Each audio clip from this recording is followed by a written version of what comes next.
بسم اللہ الرحمن الرحیم۔ بلوچستان کے غیور بھائیوں، کوئٹہ کے بہادر شہریوں، میرے جوانوں، میرے بزرگوں، میری بہنوں اور بھائیوں، آپ کو نواز شریف کا سلام۔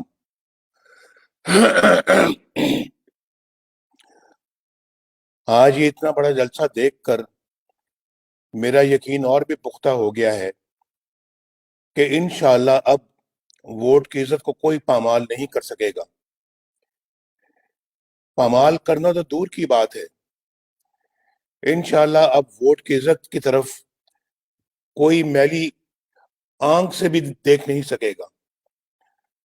جو جذبہ مجھے گجرانوالہ میں نظر آیا، وہی جذبہ میں نے کراچی میں دیکھا، اور الحمدللہ آج وہی جذبہ اور جوش و خروش میں کوئٹہ میں بھی دیکھ رہا ہوں۔ بھائی اور بہنوں، وقت آ گیا ہے۔ معاف کیجیے، میرا گلا مسلسل خراب ہے کچھ دنوں سے۔ وقت آ گیا ہے بھائی اور بہنوں کہ ہم اپنی تقدیر بدلنے کے لیے اب اٹھ کھڑے ہوں۔ اللہ تعالیٰ بھی انہی کی مدد کرتا ہے جو اپنی مدد آپ کرتے ہیں۔ اللہ کا شکر ہے کہ پاکستان کے ہر گوشے کے عوام اپنی قسمت بدلنے کے لیے ایک ہی قافلے کا حصہ بن گئے ہیں۔ آج مجھے اپنے دوست خاصل خان بزنجو کی بڑی شدت سے یاد آ رہی ہے۔